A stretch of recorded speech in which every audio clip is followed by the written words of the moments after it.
The morning sun fell across the red clay streets of Harrington County, glinting off white marble columns that towered at the heart of Main Street. The townsfolk passed by as they did every weekday. Bank clerks in pressed shirts, housewives with hair curled neat, and men in gray suits who tipped their hats only to their own kind. The Harrington National Bank stood proud, like a monument to a world that never wanted to change. Its founder's portrait, Charles Harrington Sr., hung behind the counter, a reminder of who owned this town and who didn't. His descendants kept that same pride alive, not through whips or chains, but through ledgers and interest rates that strangled dreams quietly. For decades, black families had stood outside that marble door, asking for help, only to be turned away with the same words, "Not today." It had become more than a bank. It was a wall. Across the street, walking slow but steady, came Ezekiel Brown. He was 75, his hair white as cotton, and his shoulders bent from a lifetime of labor. His clothes were simple, clean but worn, and his shoes had long lost their shine. But what people noticed most wasn't his limp, nor his quiet gait. It was the old burlap sack he always carried. "Morning, Zeke," called a white storekeeper from his porch. His voice held that half-smile, half-sneer tone of someone who liked to remind others of their place. Ezekiel just nodded. "Morning to you, Mr. Carter." Behind him, two young men laughed under their breath. "There he goes again. Bet he's got his lunch in that ragged thing." Another smirked. "Nah, that's where he keeps his stories. Man's been saying he owns the bank since my daddy was a kid." The laughter followed him down the street like a shadow. Ezekiel didn't turn back. He'd heard those words too many times. Inside the bank, cool air met the scent of polished wood and perfume.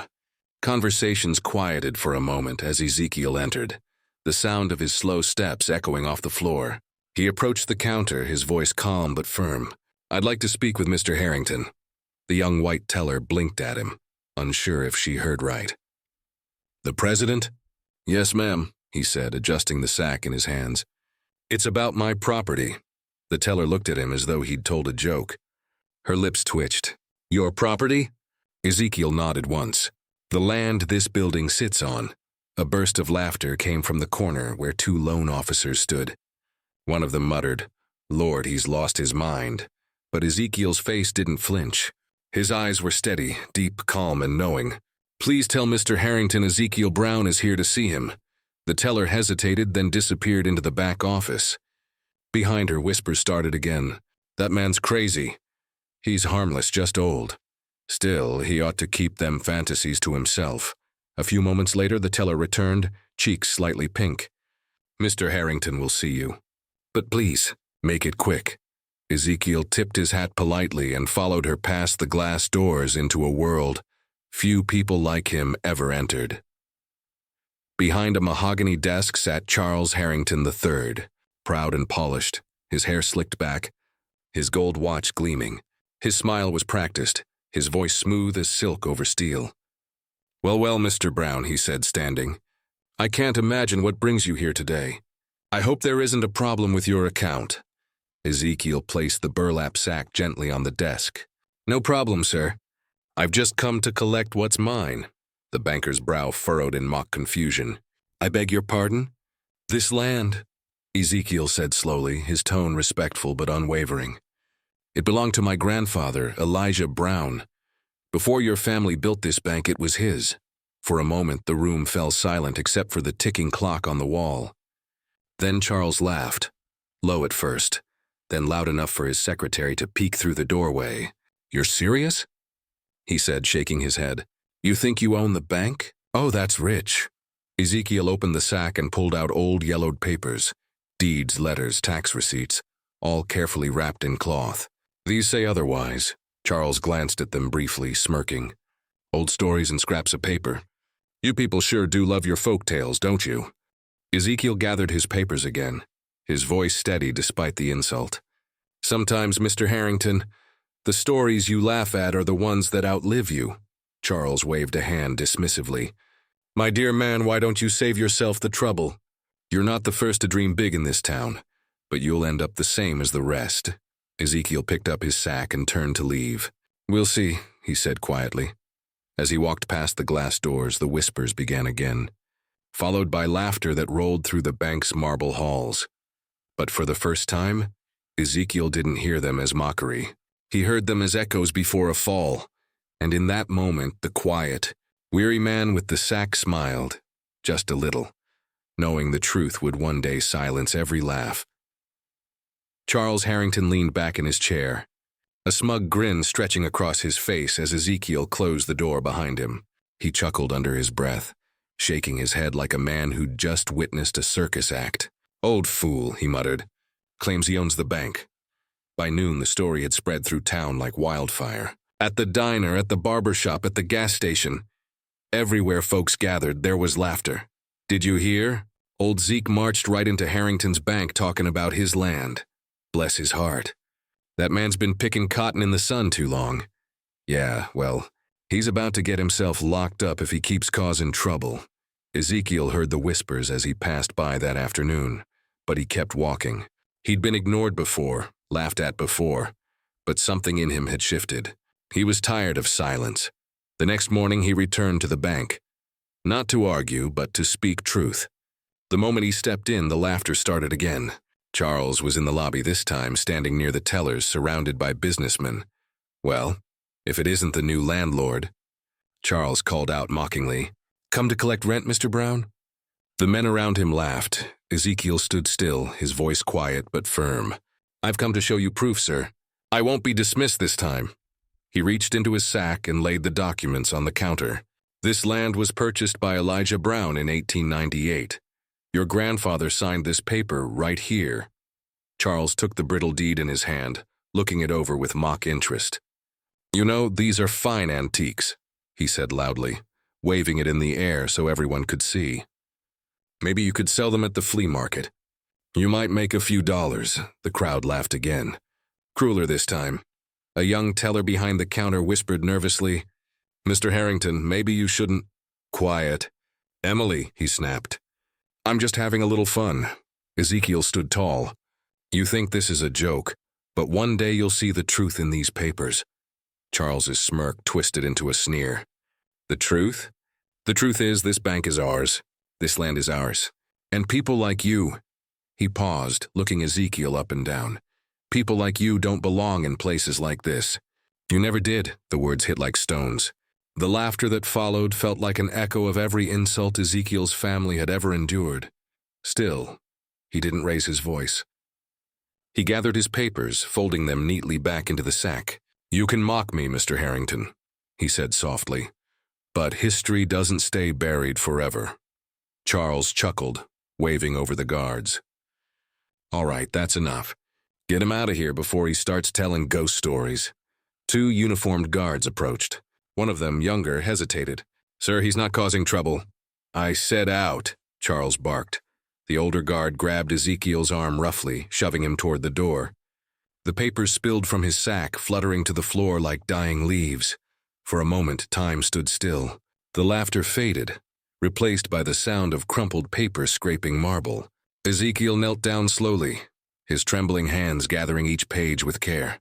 A few people turned away in guilt. Most didn't. Marcus Reed, the black janitor sweeping near the corner, froze. His heart pounded in anger as he watched the old man crouched on the floor, hands shaking but eyes steady.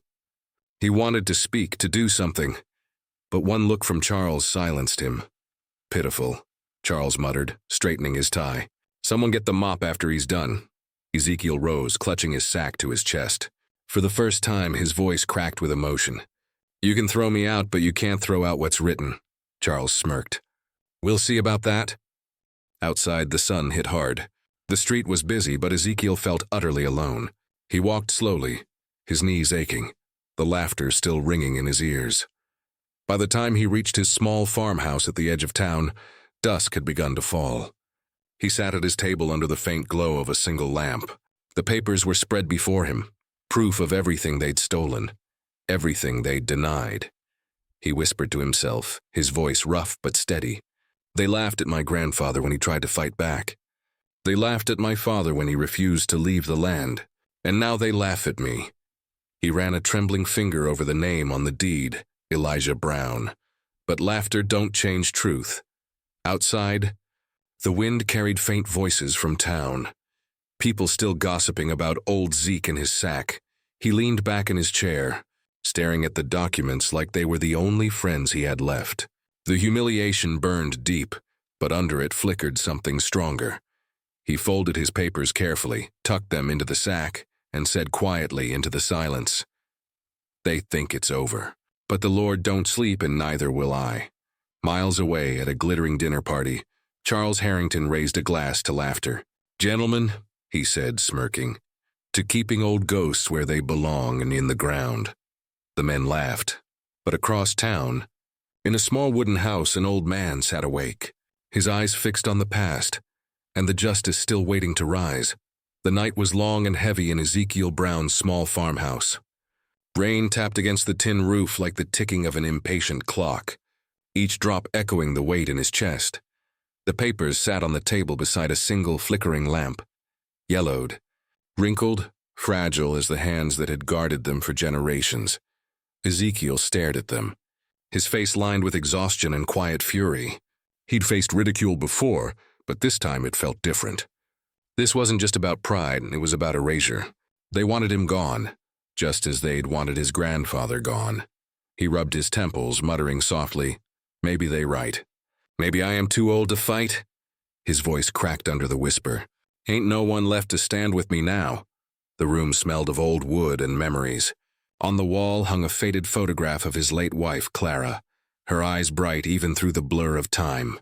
He looked at her picture and sighed. "You'd tell me to let it go, wouldn't you?" he said quietly. "You'd tell me to pray to keep peace." He closed his eyes. But peace don't come to a man whose name was stolen. He leaned back in his chair, and his mind drifted, not to the laughter of the townsfolk, but to the day it all began. He was 10 years old again, standing barefoot in a cotton field, watching white men in gray suits walk his father off the property. They'd said Elijah Brown's loan had defaulted, though his father had shown the receipts. "Paper don't lie," his father had said. But in that world, truth wasn't enough. Ezekiel remembered his father's trembling hands gripping a single folder, the same one now in his sack. "Keep these safe, son," his father had told him. "One day they'll try to bury us. Don't let them." He had never forgotten that look, half defeat, half defiance. Now, all these years later, that same fire flickered behind Ezekiel's tired eyes. He opened the sack again, running his fingers over the brittle pages. His lips moved silently, reciting the words printed there, as though speaking them aloud could make them real again. "This land shall remain under ownership of Elijah Brown." His hand trembled, not from weakness but from the heavy weight of legacy. A creak at the window startled him.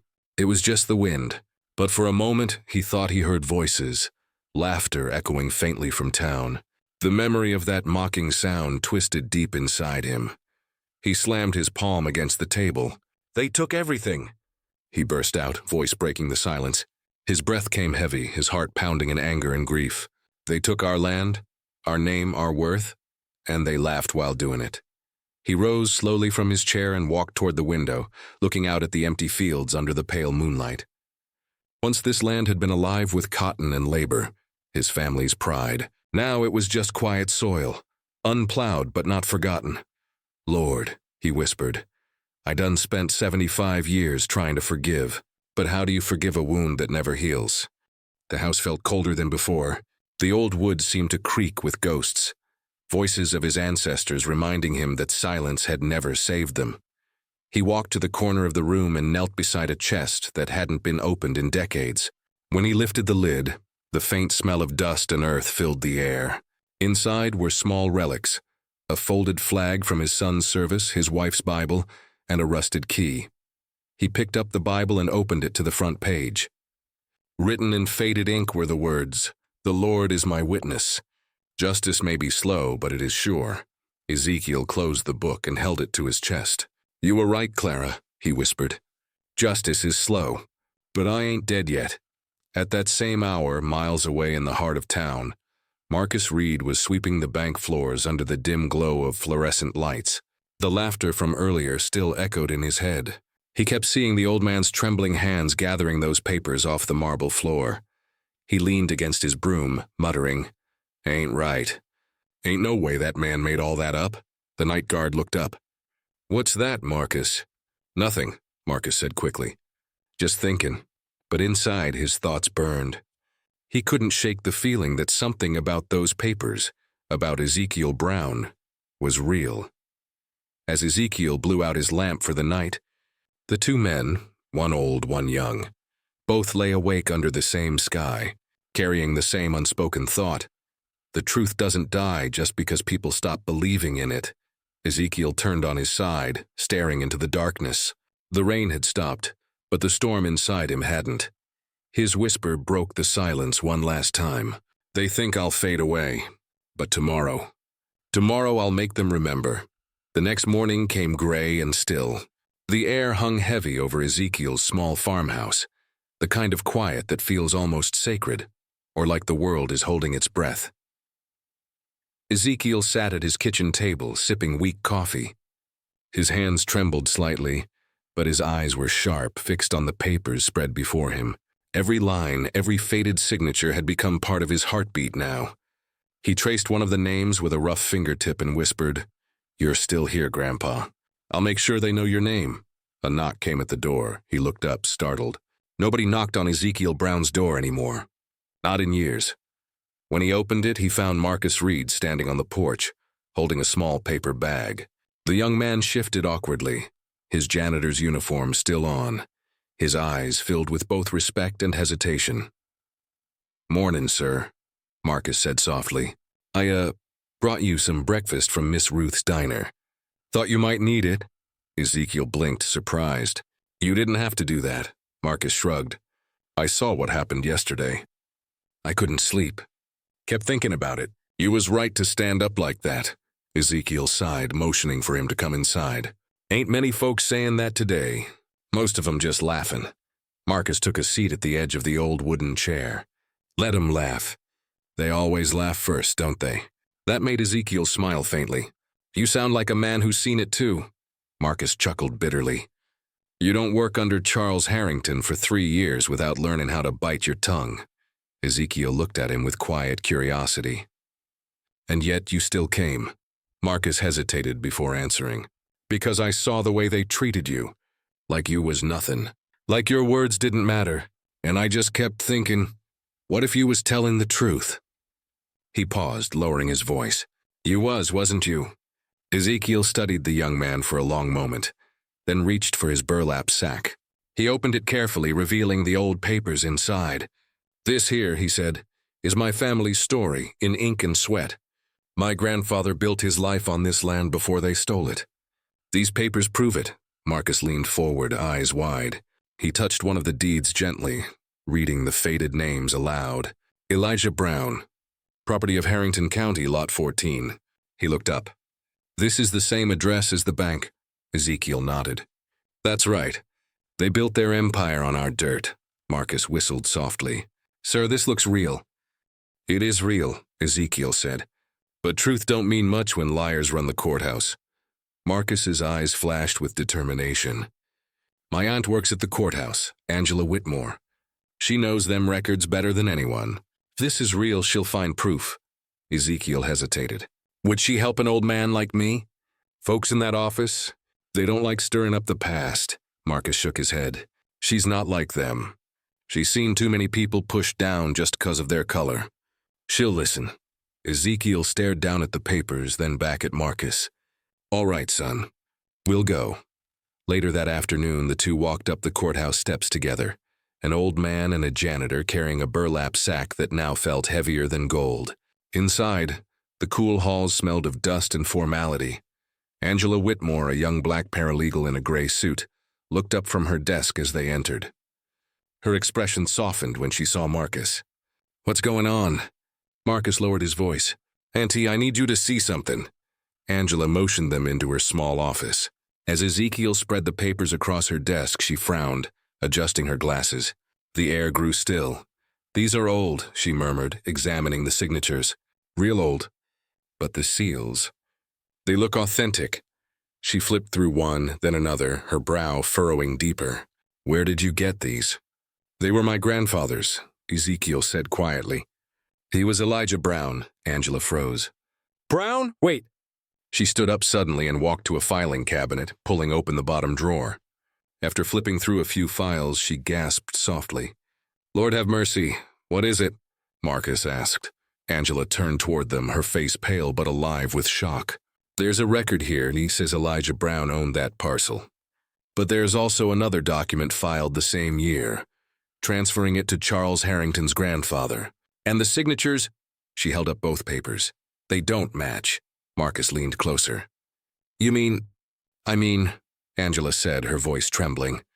That transfer was a forgery. Ezekiel closed his eyes, his lips moving in silent prayer. Thank you, Lord. Angela took a deep breath. Mr. Brown, if this holds up in court, you don't just have a claim. You own the land the bank sits on. The room fell quiet. Then Ezekiel spoke softly, almost to himself. They stole it with ink. Maybe I'll take it back the same way.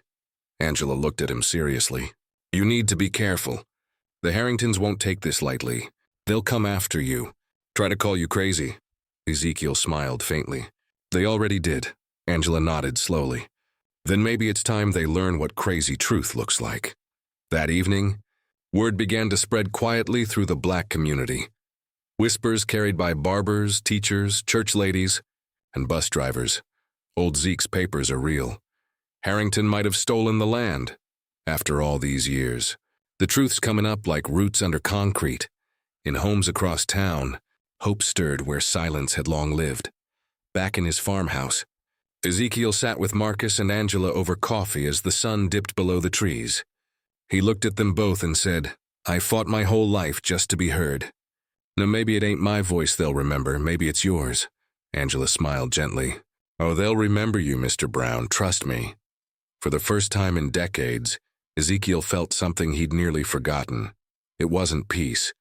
Not yet, but it was purpose, and in that moment, he knew the storm had begun to turn. The courthouse in Harrington County had never seen a crowd like this. By sunrise, people stood shoulder to shoulder on the courthouse steps. Farmers, factory workers, church elders, and families clutching homemade signs that simply read, Justice for Brown. The air buzzed with tension, as if history itself were holding its breath. Inside, the courtroom was packed to its walls.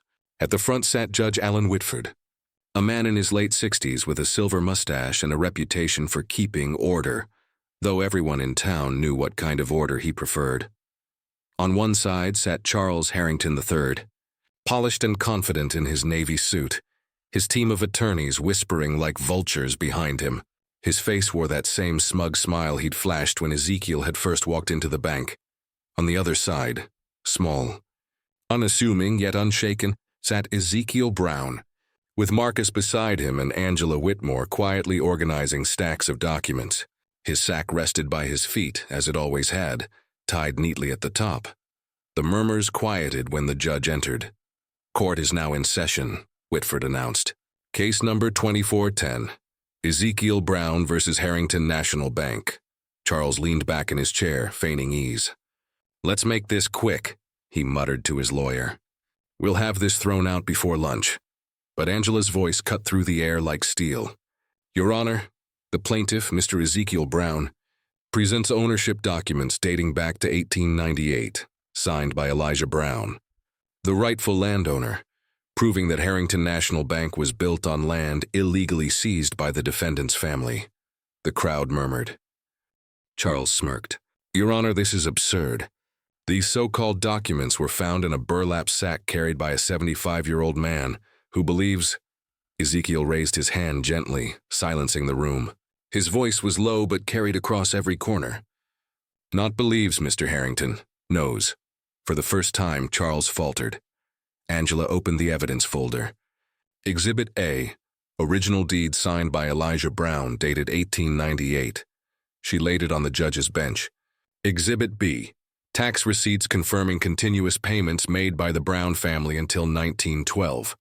Exhibit C, a secondary deed, filed the same year, transferring the land to William Harrington under suspicious circumstances. The judge frowned. Suspicious how? Angela handed him 2 pages side by side. If you'll look closely, Your Honor, the signatures. Elijah Brown's signature on the 1898 document is strong and distinct.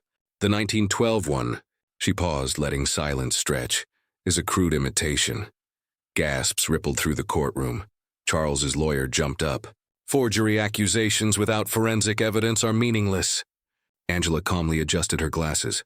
Which is why we brought some. A forensic expert approached the bench, testifying that the ink and handwriting on the second document did not match Elijah Brown's known records. The judge looked up slowly. Are you saying the bank's founding deed was forged? Angela met his gaze firmly. Yes, Your Honor. The Harrington family built its empire on stolen soil. A hush fell over the courtroom. Charles's face turned red. That's slander! My family has done more for this town than... Ezekiel rose from his seat, steady despite the tremor in his leg. You mean more to this town than for it, he said softly. Charles froze, his words dying on his tongue. Ezekiel stepped forward, resting a hand on his worn sack. My grandfather cleared that land with his bare hands. He built his house there, raised crops there, buried his wife under the same oak tree that stood where your bank now stands. And when he couldn't read the fine print on one of your family's papers, they took it all, called it legal, called it progress. His voice grew stronger with every word. But you can't bury truth, Mr. Harrington. Not forever. The judge cleared his throat, visibly uncomfortable under the weight of the room's silence. Mr. Brown, please confine yourself to relevant testimony. Ezekiel turned to him. Relevance, Your Honor, is what this whole town forgot. My people were told to keep quiet for 100 years, told that justice wasn't ours to ask for. But I came here today not to beg, not to threaten, but to remind y'all that the law's supposed to be blind. If it's blind, then let it see this. He reached into the sack and pulled out the final document, one the crowd hadn't seen yet. This letter, he said, was written by William Harrington himself. My father found it after they took our land. Angela stepped forward to read it aloud. Her voice trembled. The colored man, Elijah, will not know what he signs. It's better this way. The property sits on valuable ground. The Negroes won't make use of it. The room went dead quiet. Charles slammed his fist on the table. That's not admissible. That's ancient history. Ezekiel turned to him slowly. It's not history if it's still happening. The judge banged his gavel for order, but the sound was hollow. The power in the room had shifted. Angela pressed forward. Your Honor, based on these documents, we request a full land audit and immediate injunction recognizing Mr. Brown's ownership rights. Judge Whitford leaned back, his jaw tight. The weight of the evidence was undeniable, and the eyes of the entire county were on him. He sighed heavily. This court finds substantial evidence that the land on which Harrington National Bank stands was indeed unlawfully obtained. Effective immediately, ownership is transferred to Ezekiel Brown, rightful heir to Elijah Brown's estate. The words seemed to echo through the air like thunder. Charles stood, face pale. You can't do this. That land, that bank. The judge silenced him with one final gavel strike. You stole it, Mr. Harrington, and now it's returned. The courtroom erupted. Cheers, tears, and stunned silence all at once. Marcus clapped Ezekiel on the back, his eyes bright with pride. Angela wiped her face with the back of her hand, whispering, We did it. Ezekiel didn't smile. He simply stood there, sack in hand, eyes glistening with both triumph and sorrow. He turned toward Charles, who stood trembling, all his arrogance stripped bare. I don't hate you, Ezekiel said quietly. You're just another man who thought his name made him untouchable. But my grandfather had a name too. You just never cared to learn it. Charles stared back, speechless. Ezekiel's voice softened. You thought I was a joke, a crazy old man with a sack. But this sack carried a century of pain, and the proof that truth never dies. He turned toward the crowd, nodding to Marcus and Angela. It don't take wealth to own something. Sometimes all it takes is memory. The courtroom rose in applause as Ezekiel walked out into the sunlight, the same steps where his family had once been forced off their land. He paused, feeling the weight of the day lift from his shoulders. For the first time in 75 years, the soil beneath his feet finally felt like home again. The sun was sinking low behind the courthouse as Ezekiel stepped into the open air. The light brushed against his weathered face, warm and golden. as if the heavens themselves had paused to witness what had just been restored. Reporters shouted his name. Cameras flashed, but Ezekiel didn't look at them. He was staring at the steps beneath his feet. The same stone where, decades ago, his father had stood begging a clerk to hear his case, only to be turned away. Now, the same steps echoed under the feet of a man who had finally been heard. Marcus caught up beside him, his grin wide, eyes bright with disbelief. "Mr. Brown, you did it. You actually did it." Ezekiel smiled faintly. "We did it, son. Nobody does this kind of thing alone." Behind them, Angela exited the courthouse, papers still in hand. She looked exhausted but proud. "They'll appeal," she said softly. "They always do. But it won't matter. The truth's out now. Can't be buried again." Ezekiel nodded, gripping his burlap sack like an old friend. "That's all I ever wanted. For the truth to breathe again." As they began to walk, the crowd parted respectfully. People reached out to shake his hand, men and women who once turned away when he passed. Some whispered, "God bless you." Others just nodded, eyes full of quiet shame. Even a few white townsfolk, those who had watched from the sidelines, stepped forward, humbled. One old farmer removed his hat. "Mr. Brown," he said softly, "my granddaddy worked for yours. I reckon we owe you more than an apology." Ezekiel's gaze softened. "You don't owe me," he said. "You owe the land. Start treating it and the people on it like they matter." The man nodded, eyes wet. As they reached the bottom of the courthouse steps, Ezekiel turned back to look at the building, tall, proud, and heavy with history. He felt no hatred for it anymore, just peace. Weeks passed and the victory spread far beyond their little town. Local newspapers ran the headline, "Black Elder Wins Ownership of Historic Bank, Proves Century-Old Theft." National reporters followed soon after. Ezekiel became a quiet hero, though he never called himself one. When journalists asked what he planned to do with his new fortune, his answer never changed. "I ain't here to hoard what was stolen. I'm here to fix what was broken." He declined most of the compensation, keeping just enough to live comfortably. The rest, nearly everything, he poured into something new. The Elijah Brown Foundation. Named for his grandfather, the foundation gave fair, interest-free loans to struggling black farmers and small business owners. The very people the old bank had once denied. Now that's real investment. Marcus said proudly when the first family received a loan to rebuild their farm. Angela smiled. Now the foundation's head legal advisor. "And it's legal this time," she teased. Ezekiel chuckled softly. "Lord knows it took us long enough to make it that way." The old man spent his final days walking the same streets that had once mocked him, now lined with people who greeted him warmly. He never got used to it, the smiles, the respect, but he accepted them with quiet grace. One afternoon, the town unveiled a new sign over the old marble bank building. The words glimmered in the sunlight.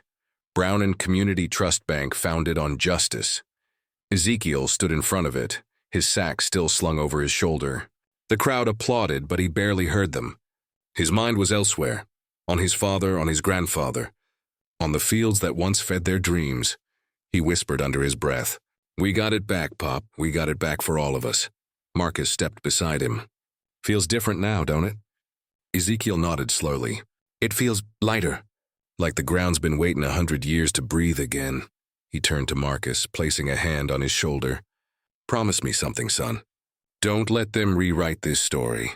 Don't let it fade when I'm gone." Marcus's voice caught. "I promise." Angela joined them, smiling through tears. "Your name's already in the records now, Mr. Brown. This time no one can erase it."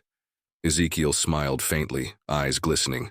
"That's all the immortality I need." That night, the farmhouse glowed softly under the moonlight. Ezekiel sat on his porch with a cup of tea, the fields stretching endlessly before him. The air was quiet, peaceful. The earth smelled alive again. He reached into his sack one last time, not for papers, not for proof, but for a small, folded photograph of Clara. Her gentle smile met his weary one. "Clara," he whispered, "we're home now." He leaned back, letting the sound of crickets and wind fill the silence. For the first time in his life, the land didn't just belong to him. He belonged to it. When morning came, neighbors found him still sitting on the porch, head resting peacefully against the chair, the sack folded neatly beside him. Inside, it were the remaining papers, and a single handwritten note. They laughed at the man with the sack. But the truth inside it changed everything. The town mourned him, but more than that, they honored him. Every year, on the anniversary of his victory, the courthouse steps filled again, not with hatred or laughter, but with people reading his story aloud. And under the new bank's marble sign, carved in stone, were 6 simple words: "Truth buried will still rise again." Years passed, seasons changed, and the little southern town that once whispered behind closed doors began to speak a new language, one built not on shame, but remembrance. Children now played in the park across from Brown and Community Trust Bank, their laughter echoing through the streets that once carried only silence. Inside the bank, the portraits on the wall had changed, no longer just white faces staring down from their golden frames. New one hung at the center, Ezekiel Brown smiling faintly, a burlap sack in his hands. Beneath it, a plaque read, "He carried history, not hatred." Angela still worked at the foundation, her hair now streaked with gray. Every time she signed, "Off on a new loan for a black family trying to start fresh," she whispered, "That's for you, Mr. Brown." Marcus, now in his 40s, ran the bank with quiet humility. He refused fancy suits or grand titles, insisting, "It's not about owning walls, it's about keeping doors open." And every year, on the anniversary of Ezekiel's victory, the townspeople gathered on the courthouse steps. Black, white, rich, poor, all standing together. They read aloud from his case, his words echoing over the same stone that once denied his grandfather's plea. Some cried, some prayed, but all listened. In time, Ezekiel's story traveled beyond county lines, to classrooms, newspapers, and documentaries. He became more than a man with a sack. He became a symbol of truth's endurance, because Ezekiel had proven something timeless, that dignity isn't given by power or wealth. It's forged in silence, carried through struggle, and revealed when the world finally opens its eyes. Even long after he was gone, his farmhouse still stood, weathered but unbroken, surrounded by fields that grew richer each year. Visitors often left flowers on the porch, beside a small wooden sign Marcus carved himself. For every seed buried in injustice, there's a harvest waiting in truth. When the wind rustled through the fields at dusk, the townspeople swore they could still hear him, the steady, patient voice of a man who refused to be erased. And though laughter once mocked him, now it belonged to the generations he'd freed. Because the man they called Old Zeke never just reclaimed land, he reclaimed the soul of a town.